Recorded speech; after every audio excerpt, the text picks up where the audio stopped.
दोस्तों, आज आपके समक्ष मैं एक नई वीडियो लेकर पुनः आया हूँ जो सॉल्यूशन से संबंधित ये 7वां वीडियो है। आप संपूर्ण क्लास को अवश्य देखेंगे क्योंकि हर एक वीडियो, हर एक लेक्चर एक दूसरे से संबंध रखता है, तभी आपको स्पष्ट रूप से समझ में आएगी और आप इसको अच्छे से जान सकेंगे। आइए दोस्तों, हम लोगों ने पिछले वीडियो में वेपर प्रेशर की चर्चा के साथ साथ राउटल्स के नियमों का अध्ययन किया था। राउटल साहब के अनुसार आपने जो घोल के दो प्रकार बताए थे, एक बताए थे सॉलिड लिक्विड सॉल्यूशन और दूसरा था लिक्विड लिक्विड सॉल्यूशन।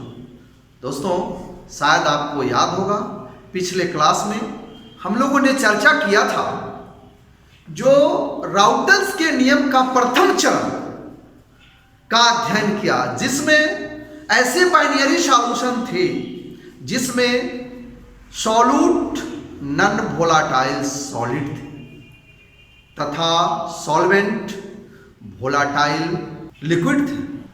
इस दोनों के संयोग से एक बाइनरी सॉल्यूशन बना था। उनके वाष्प दबाव की गणना हम राउटल्स के नियमों के आधार पर किए थे। आज उसका दूसरा पार्ट था लिक्विड लिक्विड सॉल्यूशन। दोस्तों देखें, बी लिक्विड लिक्विड सॉल्यूशन यानी द्रव द्रव घोल।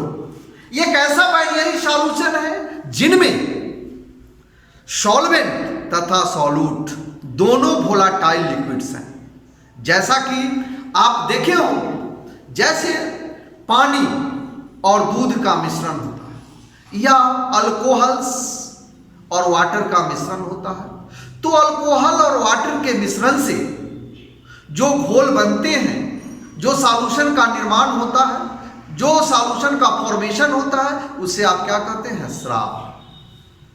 शायद आपको याद होगा, इसकी चर्चा भी हमने पूर्व में किया है। तो यहां अल्कोहल जो सॉल्यूट के रूप में है, जिनकी मात्रा कम है, वे भी वोलाटाइल्स हैं तथा सॉल्वेंट जो पानी के रूप में है, वाटर के रूप में है, वे भी वोलाटाइल्स हैं। दोनों वाष्पशील हैं, तो दोनों के वाष्प दबाव यानी दोनों के अणुओं का गुण इनके वाष्प दबाव पर निर्भर करता है। और वाष्प दबाव आप जानते हैं जो उनके बनावट यानी नेचर ऑफ बॉन्ड पर निर्भर करता है।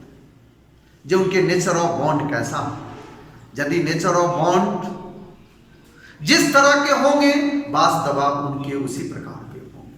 तो दोनों के वाष्प दबाव की चर्चा आज हम करेंगे। तो सबसे पहले आप देखें राउटल्स के नियम किसके लिए? Liquid liquid solution. तो ऐसा कहा जा सकता है Raoult's law for solutions of volatile liquids, यानी दोनों घोल ही, पूरा सॉल्यूशन ही वोलाटाइल है, उड़नशील है, वाष्पशील है। तो उनके लिए राउटल साहब का नियम क्या कहते हैं? राउटल साहब जो नियत ताप पर वाष्पशील द्रव्यों के घोल में प्रत्येक अवयव का आंशिक दाब घोल में उसके मोल फ्रैक्शन यानी मोल प्रभाजन के समानुपाती।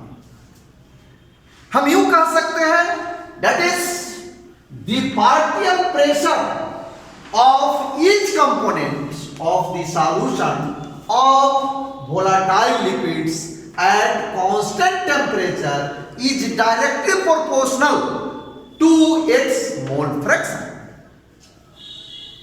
दोस्तों, इसके मोल प्रभाजन यानी दोनों अवयव के मोल प्रभाजन के समानुपाती होते हैं उनके आंशिक वेपर प्रेशर यानी पार्शियल प्रेशर। इससे स्पष्ट होता है कि यदि बाइनरी सॉल्यूशन में दोनों कंपोनेंट्स वोलाटाइल्स हैं, यानी सॉल्यूट तथा सॉल्वेंट दोनों वोलाटाइल्स हैं, तो दोनों के वाष्प दबाव यानी वेपर प्रेशर किसके? दोनों कंपोनेंट्स के जो मोल फ्रैक्शन है यानी मोल प्रभाजन है, उनके सीधा अनुपाती होगा, डायरेक्टली प्रोपोर्शनल होगा। जैसा कि लॉ में कहा गया। आइए इसको हम एक्सप्लेन करें या इसको दर्शाएं। तो मान लिया कि राउटर्स के नियमों को पालन करने वाले दो वाष्पशील द्रव्य, यानी let us suppose that obey the rule and regulations of Raoult's law are two liquids, यानी राउटर्स के नियमों को पालन करने वाले दो वाष्पशील द्रव्य ए और बी हैं के घोल में उनके मोल प्रभाजन क्रमशः, यानी मोल फ्रैक्शन किसके, कंपोनेंट ए और कंपोनेंट बी। मोल फ्रैक्शन क्या है, X A and X B, तथा पार्शियल प्रेशर यानी आंशिक दबाव क्रमशः पी ए तथा पी बी एवं घोल का बाष्प दबाव यानी घोल का कुल दबाव पी हो। ऐसा कह सकते हैं दोस्तों, जे घोल में सॉल्वेंट को ए मान लिया गया और सॉल्यूट को बी मान लिया गया, तो उसके जो मोल प्रभाजन होंगे सॉल्वेंट के उनको एक्स ए माना गया और सॉल्यूट के मोल प्रभाजन को एक्स बी माना गया, और दोनों के कुल बाष्प दबाव यानी घोल के बाष्प दबाव को पी माना और इसको मान लिया। तो अकॉर्डिंग टू लॉ, नियमानुसार हम क्या कह सकते हैं, तो आइए अकॉर्डिंग टू लॉ यानी किसके नियमानुसार, राउटर्स के नियमानुसार। तो राउटर्स ने कहा है जे उनके आंशिक दबाव यानी पार्शियल प्रेशर किसके, मोल फ्रैक्शन के समानुपाती हो। तो according to law P A directly proportional X A and P B directly proportional X B, या ऐसा भी कर सकते हैं जब P A is equal to P zero A into X A and P B is equal to P zero B into X B, जहां P zero इसकी चर्चा पूर्व में भी किए हैं। जब पी जीरो क्या है, कंपोनेंट का प्योर स्टेट में वास्तव शुद्ध अवस्था में जो कंपोनेंट्स हैं यानी सॉल्यूट हो या सॉल्वेंट हो उसके वास्तव उसी को माना जाता है। दोस्तों इस दोनों के बीच यानी इनके बाष्प दबावों और मोल फ्रैक्शन के बीच यदि ग्राफ एक खींचा जाती है या खींची जाए तो एक सरल रेखा प्राप्त होती है, एक सीधी लाइन प्राप्त होती है। जैसा कि लिखा गया है किसी घोल के लिए पी ए अथवा पी बी या का एक्स ए अथवा एक्स बी के विरुद्ध ग्राफ एक सरल रेखा प्राप्त होती है जो किसके इनिशियल बिंदु, जो बिंदु P0 ए या P0 बी से होकर गुजरती है। जैसा कि स्पष्ट रूप से हम इसकी चर्चा यहां पर किए हैं। आइए दोस्तों हम इस ग्राफ में इसकी चर्चा करें। ये एक रेखा है जिस लाइन को आप देख रहे हैं, ये P0 ए का इनिशियल बिंदु है, यानी क्या है, प्योर अवस्था में ये जो बिंदु है प्योर अवस्था में शुद्ध सॉल्वेंट है यहां पर, और प्योर अवस्था में यदि शुद्ध सॉल्वेंट होता है तो उसके मोल फ्रैक्शन का मान 1 होता है। जैसा कि हम लिखे हैं X A is equal to 1, तो जब X A is equal to 1 होगा तो एक्स बी का मान अवश्य 0 होगा, क्योंकि एक्स ए जोड़ X B is equal to 1 होगा। इसीलिए जब एक्स ए 1 है तो एक्स बी 0 ही होगा, और ये बिंदु इनिशियल बिंदु होगी और यहां से सॉल्वेंट का बाष्प दबाव ऊपर की ओर बढ़ना शुरू होगा तो इस बिंदु तक आएगी। दूसरा है घोलक, सॉल्यूट जिसको कहते हैं घुल, और यह है घोल। दूसरे बिंदु पर कौन सा है, सॉल्वेंट नहीं सॉल्यूट, और सॉल्यूट सॉल्वेंट यहां। तो सॉल्यूट में यदि XB का मान इनिशियल स्टेज में जब प्रारंभिक अवस्था है उस समय सॉल्यूट प्योर अवस्था में है, तो इनके XB का मान 1 होगा और XA का मान क्या होगा 0, जैसा कि ग्राफ में दर्शाया गया है। और ये इसके इनिशियल बिंदु होंगे और यहां से पीबी अपने चरम सीमा वेपर प्रेशर P0B पर पहुंचेंगे। अब इस दोनों के बीच यदि ग्राफ प्लॉट करते हैं तो देखेंगे जे इसका पार्शियल प्रेशर इस बिंदु से, यानी सॉल्यूट पहला बिंदु इस बिंदु से और इस बिंदु से, दोनों बिंदु से जब ग्राफ को प्लॉट करते हैं इस बिंदु से, तो एक सरल रेखा प्राप्त होती है जो फर्स्ट लाइन किसका है, यह शुद्ध अवस्था में सॉल्वेंट का वाष्प दबाव जो सॉल्यूट की ओर जा रहा है, इस लाइन को कहते हैं फर्स्ट लाइन या P।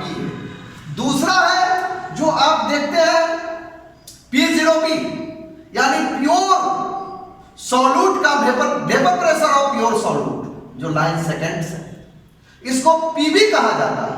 ये भी एक सरल रेखा और ये भी एक सरल रेखा। तथा घोल की बात जब आती है तो घोल में दोनों, ये सॉल्यूट और सॉल्वेंट दोनों का समायोजन है, दोनों मिश्रित, इसीलिए घोल का कुल वाष्प दबाव यानी total vapour pressure of solution is equal to PA जोड़ PB जो लाइन थर्ड है। दोस्तों ऐसा इसमें कहा गया है, जे plot of P and X of ideal solution at constant temperature, नियत ताप पर वेपर प्रेशर तथा मोल फ्रैक्शन के बीच ग्राफ का प्लॉट किया गया जो स्ट्रेट लाइन है। Line first partial pressure of solvent, line second partial pressure of solute, partial pressure of solute, और line third total vapour pressure या वेपर प्रेशर ऑफ सॉल्यूशन, यानी सभी के घोल के वाष्प दबाव। आइए और पुनः एक बार आपके समक्ष मैं चर्चा में आता हूं। अकॉर्डिंग टू डाल्टन्स लॉ, इसी से संबंधित डाल्टन साहब ने भी अपना एक सिद्धांत दिया जिसे कहा जाता है डाल्टन का आंशिक दबावों का नियम, यानी Dalton's law of partial pressures. तो डाल्टन साहब ने आंशिक दबावों को नियमों में क्या कहा, यानी according to Dalton's law of partial pressure, यानी किसी घोल का कुल वाष्प दबाव उसके अवयवों अर्थात सॉल्वेंट एंड सॉल्यूट के आंशिक दबावों के जोगफल के बराबर हो। डाल्टन्स ने कहा यदि घोल में 2 अवयव है, 3 अवयव है, 4 अवयव भी हो सकते हैं, घोल ही है तो अनेकों अवयव हो सकते हैं। तो यदि बाइनरी सॉल्यूशन, यहां हम किसके लिए ले रहे हैं, बाइनरी सॉल्यूशन, ओनली 2 कंपोनेंट्स, तो यदि 2 कंपोनेंट्स हैं तो दोनों कंपोनेंट्स के आंशिक दबाव का जोगफल घोल के कुल दबावों के जोगफल के बराबर होगा, जैसा कि डाल्टन साहब ने कहा। दैट इज P बराबर यानी P टोटल बराबर PA जोड़ PB, और ऐसा लिख सकते हैं P total P0A into XA plus P0B into XB। Be know that, आप जानते हैं जे XA जोड़ XB इज इक्वल टू 1, इसीलिए XA बराबर है 1 minus XB। That is P total in terms of B के टर्म्स में लिखेंगे तो P0 को हम लिखने के लिए XB को कैसे लिखेंगे या XA को कैसे लिखेंगे, इसके लिए हम लिखते हैं दैट इज P टोटल बराबर है 1 minus XB into P0A plus P0B into XB। इसको सॉल्व करने पर यह प्राप्त होती है P0A minus XB into P0A plus P0B into XB। इसलिए टोटल प्रेशर ऑफ सॉल्यूशन यानी घोल का कुल वाष्प दबाव डाल्टन्स के नियमानुसार बराबर है P0A plus into P0B minus P0A into XB। घोल का कुल वाष्प दबाव सॉल्वेंट के मोल प्रभाजन में वृद्धि से घटती है या बढ़ती है, जो सॉल्वेंट तथा सॉल्यूट के शुद्ध अवस्था में उनके मोल प्रभाजन पर निर्भर करता है। दोस्तों, 12वीं के एग्जाम में एनसीईआरटी सिलेबस में बिहार बोर्ड में ये क्वेश्चन बार बार पूछा जाता है और कई बार पूछा गया है। Raoult's law as a special case of Henry's law, ऐसा कहा गया है जे राउटल्स का नियम हेनरी के नियम की एक विशेष अवस्था है। दोस्तों, हम इसको देखें, विचार करें, क्योंकि हेनरी के नियम और राउटल के नियमों में काफी समानता होती है। अंतर कहां होता है? दोनों के कांस्टेंट में। तो आइए इस पर हम कैसे इसको हम प्रूव करें। To prove that Raoult's law as a special case of Henry's law, इसको साबित करना है। तो राउटल्स के नियमानुसार, यानी राउटल्स के नियमानुसार किसी घोल के वाष्पशील अवयव के लिए वाष्प दबाव Pi बराबर है P0I into XI, equation number 1। And according to Henry law, या हेनरी के नियमानुसार किसी द्रव्य में गैस के घोल में के लिए Pg, that means pressure of gas, बराबर है KH into XV is equal to equation number 2। From equation 1 and 2 से यह स्पष्ट होता है कि किसी वाष्पशील अवयव अथवा गैस का आंशिक दाब घोल में उसके मोल प्रभाजन के समानुपाती होता है। यानी यहां ऐसा कह सकते हैं जे दोनों समीकरणों में यहां पर केवल समानुपाती स्थिरांकों में अंतर है। P0I तथा KH में भिन्नता होती है, चूंकि Pi शुद्ध द्रव्य के वाष्प दबाव को सूचित करता है, यदि KH या Pi दोनों का मान बराबर हो, चूंकि दोनों कांस्टेंट, दोनों नियतांक है, एक हेनरी नियतांक है तो दूसरा राउटल्स लॉ का नियतांक है। तो दोनों नियतांक में यदि समान हो, बराबर हो, तो राउटल्स लॉ और हेनरी लॉ के समान होता है। जैसा कि लिखा गया है, यदि KH is equal to P0I होता हो तो राउटल्स का नियम हेनरी नियम के समान हो। यानी हम इसको प्रूव कर सकते हैं। टू प्रूव दैट, यानी साबित हो गई या प्रूफ हो गया कि राउटल्स के नियम स्पेशल यानी विशेष परिस्थिति में हेनरी का नियम है। That is Raoult's law as a special case of Henry law. दोस्तों, एक नोट के माध्यम से आपको कुछ जानकारी और देनी है मुझे, जो निम्न प्रकार है।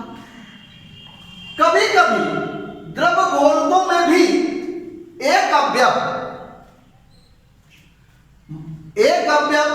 मोल प्रभाजन की कुछ सीमाओं के भीतर हेनरी लॉ का पालन करता है। यानी किसी घोल में उनके एक अवयव वाष्पशील हो और उनके मोल प्रभाजन कुछ सीमाओं तक हेनरी के नियम का पालन करें, तो क्या होगा?